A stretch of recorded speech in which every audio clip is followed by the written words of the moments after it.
seen, we talked about Vishnu Sahasranam. We spoke about the six questions that Yudhishthira had. We had a recap of Yudhishthira's questions and Bhishma's responses. We covered the first question that Yudhishthira asked, and what Bhishma's response was. And so, what we'll try and do is today we'll try and quickly recap the six questions that Yudhishthira had. We'll try and do that over multiple weeks so we know what the questions are and what the answers, how they relate. So, Yudhishthira also, who was a very enlightened soul, at his level had these questions, and he went to Lord Bhishma, who was also an extremely knowledgeable guru and who knew a lot of dharmic shastras, was the best person to answer. So Yudhishthira has these six questions. The first one is, Kimekim Daivatam Loke? The first question. Kim Vap Ekam Parayanam? Stuvanta Kam Kankamarchantah? This has both the third and the fourth question. Kinekam Kamkamarchan Praptu Your Manava Shubham. Ko Dharma Sarva Dharmanam? This is the fifth question. Bhavata Paramo Matah. The last question is, Kim Japan Muchyate Jantu Janma Samsara Bandhanat? So these are the six questions that Bhishma had. Now, like I said last time, Bhishma was a very wise teacher or a guru who receives these questions and he understands Yudhishthira's mind and restlessness in play. So he doesn't deliver his answers the same order that a question was asked.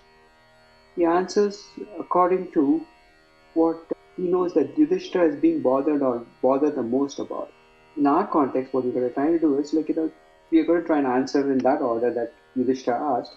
So the first question that he had asked was Kimekam Daivatam Loke, for which we saw that he answered Pavitranam Pavitram Yor Mangalanam Cha Mangalam Daivatam Devatanam Cha Bhutana Yo Vyaktita. The question that Yudhishthira had was, the first question was, who's the greatest of all the gods? And for which Bhishma answers, not in the direct way, he doesn't say Lord Vishnu. He says Pavitranam Pavitram Yor, the person who provides a purity for all purified. So the person who gives the ability to clean in every cleanser, or in our case, the person who has the ability to purify or make our mind in a pure manner, so we can this real peace in our way of thinking, and we can also have inner satisfaction in whatever we do in our life. And the thing is, next he talks about Mangalanam Cha Mangalam. Mangalam is auspicious things, good things that happen to your life. And Bhishma says the person who provides this Mangalam is the person we are talking about here, reference it. And then he talks about Devatanam Cha Devatam. Again, Devatanam, of all the gods, there are many, many gods, right? So like we pray to each of, we have been used to. I think the person who gives a nature, the Daivam Bhavana, the godly nature of all these gods, is the person that we are talking about. And Bhutanam Cha Vyaktita, person who supports, who provides life to every, not only humans, but also plants and animals. He's the Parmeshwara, he's the Paramatma that we're talking about. Again, the question sometimes comes up, we have so many gods. Are we saying that there is another God who is different from all these gods? The answer is no. There is, as far as the Hindu philosophy, as far as the Advaitic philosophy that we are talking about here, is that there is one God who's present in every person, every God that we believe in. Now, why do we believe in different gods? That is because of the way we have, you can say it's our past, it's the way we have been brought up, the way we have been looking at things, and that nature is very different for each of us. This is a nice principle, this is a nice example that people tend to explain this.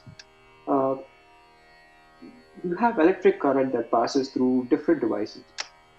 We have electric current that passes through the tube lights, which lights up and it provides a light glow.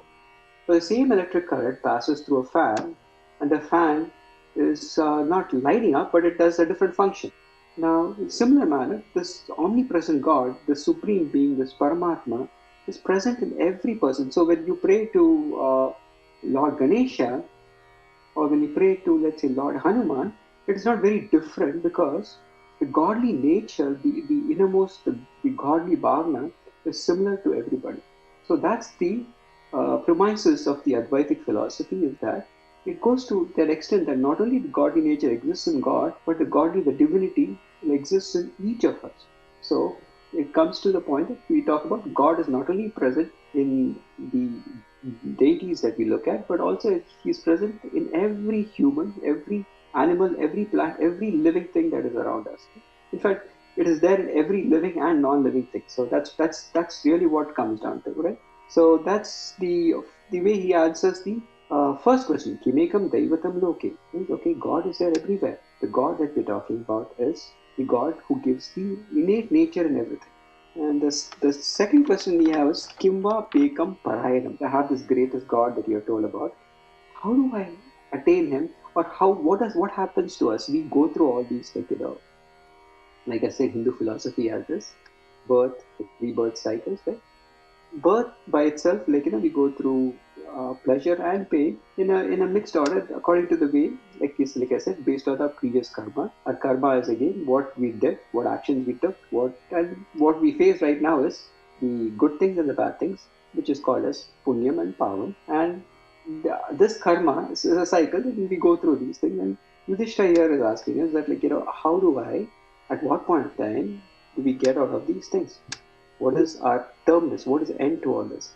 So for this, again, Bhishma, he presents it in a very broad manner. He describes the supreme being in this way. He says, Paramamyo Mahat Tejaha, Paramamyo Mahat Tapaha, Paramamyo Mahat Brahma, Paramamya Parayanam. Paramamyo Mahat Tejaha. Tejas is, the word Tejas comes from light, fire, energy. The idea is Paramatma, the Atman, the Brahman that we talk about, the inner being that we have, is the source for all these lights that we see, the source for all these effluences that we see. For example, we see sunlight, we see lightning, we see the fire and the flame. All these things, the premises, the basis for all this is our Paramatma. And the person that we are talking about is the Paramatma who gives all these energy, the source of energy for these things. And the second thing is Paramamyo Mahatapaha. Paramamyo Mahatapaha means the person who provides order in everything, who controls everything, who provides every living being the support. Today we talk about so many things. We have so many things going on good for us. We are able to walk, we are able to think cognitively, we are able to talk, we are able to listen, we are able to, there are so many things that are going good for us. All these things are, if you look at it at a very the tiniest level, we can get to, at a very biological level, say we can say that scientifically we explain that these are all chemicals acting in a way that help us do whatever we're doing right now, right? But then even at a lower level is supreme force or nature that we as Hindus believe, that is Paramatma, who is supporting all this. How do we know a person is alive or not? Alive person is, like, we can say, okay, alive person is a person who breathes. You breathe in and breathe out. But that itself is not life, isn't it? Let's say if you have a person who's not alive and you pump air in and out, does it mean the person is alive? No. What is that? That inner energy in him is what our Paramatma is giving. So that's what he's talking about. And the next thing is Paramamyo Mahat Brahma. Paramamyo Mahat Brahma. Brahma, he's ever present. Paramatma, the person, he's not only there in the idols, not only there in you, but he's also there in everything, everywhere. Everything you look at, he's existing everywhere. So he's not really bound by space and time. Whereas he's there in every part. There is no restriction for him. He's omnipresent. He's present everywhere. He's expansive. And at the same time, they also say he's also there in the tiniest of tiny things. He's there in you. He's also there outside. So he's omnipresent. And the next thing is Paramamya Parayanam. Parayanam is the person who we all end up with. Now, this Parayanam is seen in so much in nature, right? For example, we look at rivers flowing, right? Rivers originate mostly from mountains. They all flow together. But where is the destination? Finally, all these rivers, you might try and stop it as much as you can. You might put a dam around it, you might put so many things, you might control it. But finally, they all congregate and meet in the sea. So that is us. We all go through these cycles. We all have, like humans, lives, plants, everything, animals, everything go through their cycles. At some point of time, when they get the realization that okay, I am the supreme being, and this realization is it's far more deeply involved, and understanding that takes a while, but we are getting there. Okay, so the the supreme being is the terminus for all of us. Like the way the river's terminus is after flowing for miles and miles and miles together, and finally it wants to end up in the sea. This is how we are as as humans and animals. And there's one good shloka there in this, which I say very often because with my prayer it comes with it. But I'm sure somebody might have heard, or one of you must have heard, or if you're not, this is the first time probably. So there is this sloka called Akashat Patitam Toyam Yata Gacchati Sagaram Sarvadeva Namaskaraha Keshvam Pratigacchati. Akashat Patitam Toyam, the water that is in the sky. This is what we're talking about, water vapor, the rainfall. Akashat Patitam Toyam Yata Gacchati Sagaram. Sagaram is river. It finally ends up in the river like that.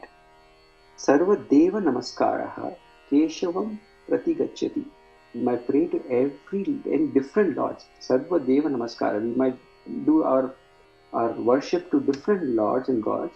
But finally, the divine grace, the grace that we get is it's the same supreme being or Keshav. When Yudhishthira asks, Kimva Pekam Parayanam, where do we end up? He says, this is the person, this person that we are describing here who gives the energy, life to everything, who's present everywhere, and who's very powerful, who controls everything, and who gives life to all of us, is where we end up with. Okay?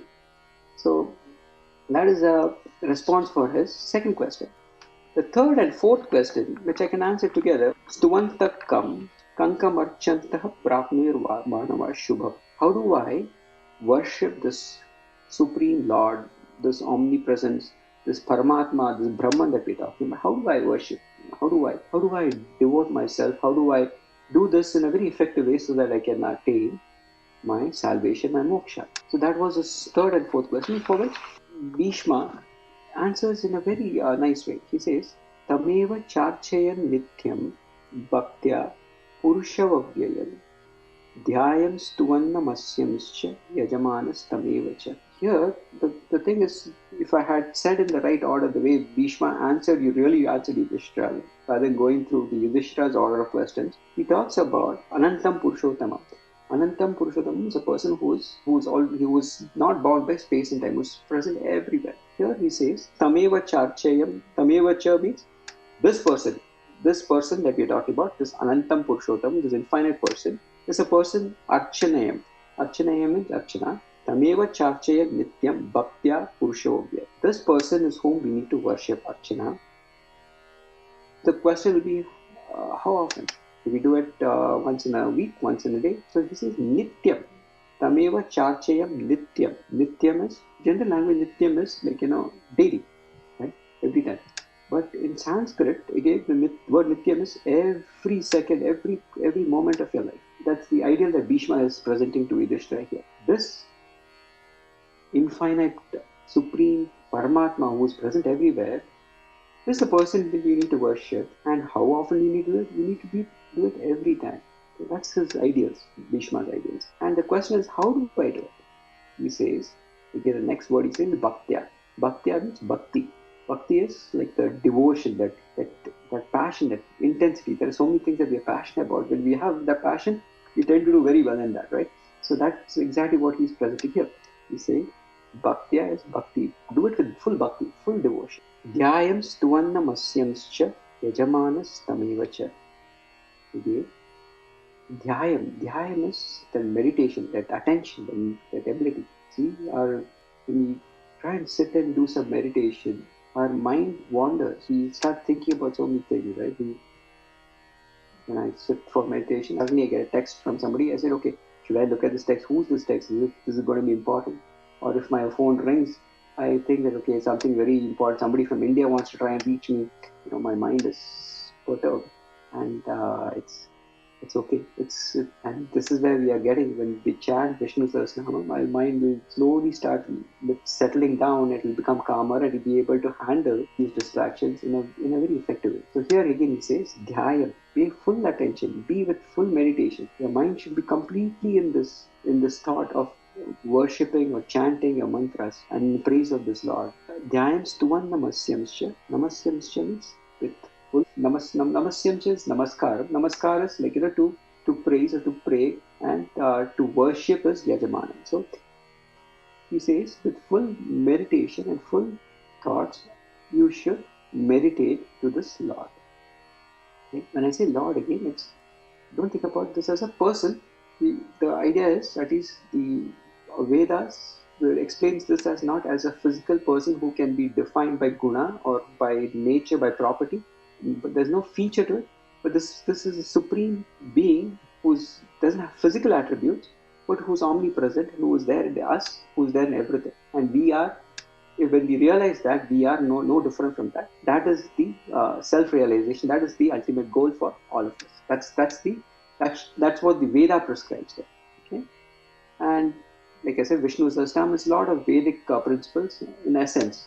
So that's again what Bhishma is trying to present to Yudhishthira here. So these are the questions. Before I dwell a lot more into the other questions, I just wanted to quickly go through a quick recap of what is Bhishma trying to say here, because I've said so many things. So let's go through again these first three questions that he asked. Kimekam Daivatam Loke, he says, who's the greatest of all the gods? He says, okay, again it's Paramatma. He says that, okay, the person who gives the aspects, the attributes, the purity, the divinity, and everything is the person that we are trying to talk about here. Okay, and then the second question was Kimva Ekam Parayanam. He says the person that you're asking for is who do we end up with finally? He says this is the same Paramatma that we're talking about.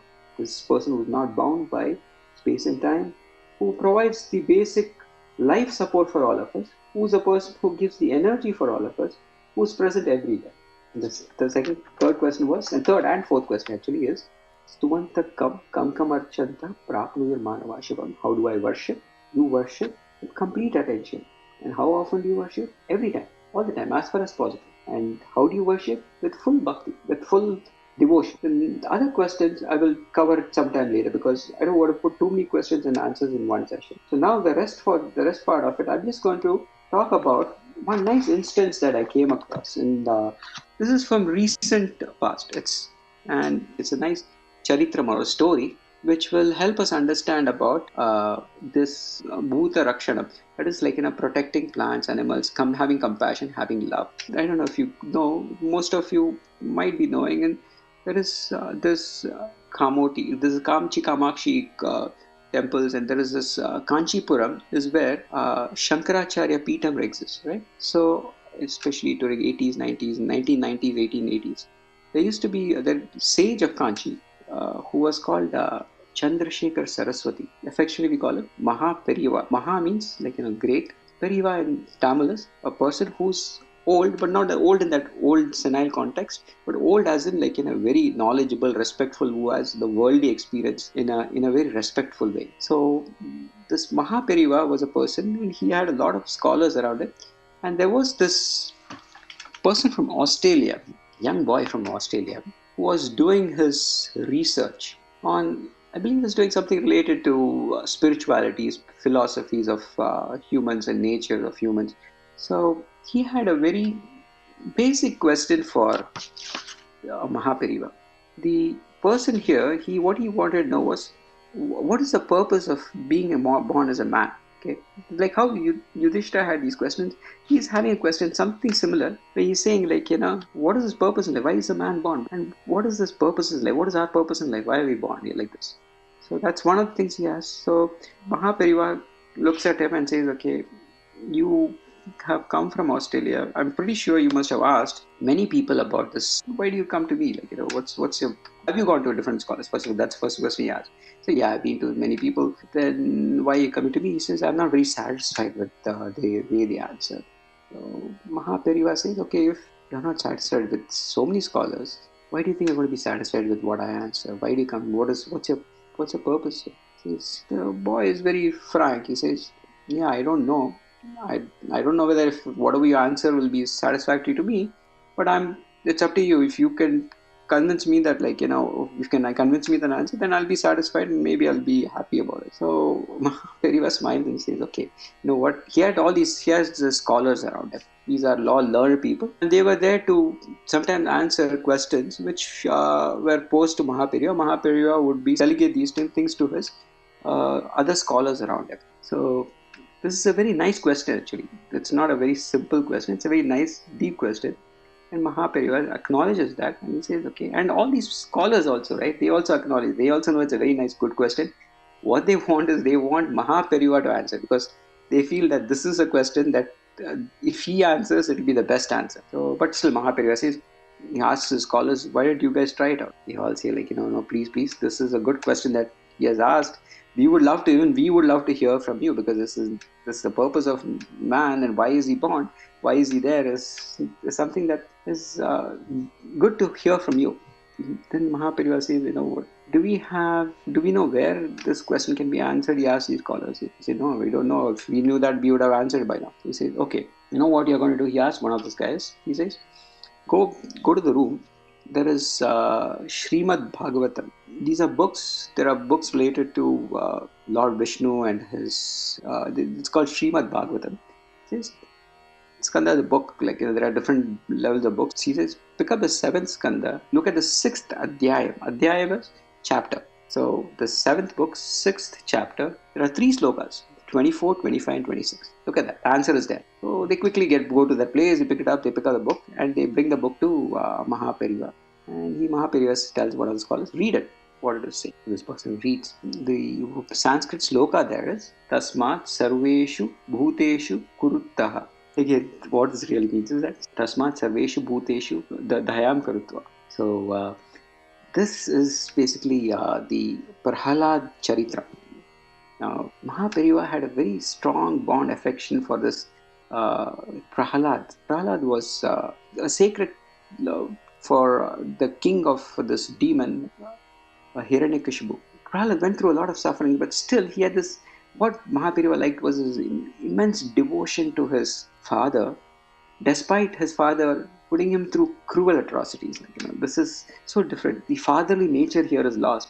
The father was so cruel that because he had this big ego that his own son, Prahalad, was not worshipping him, he was worshipping Lord Vishnu.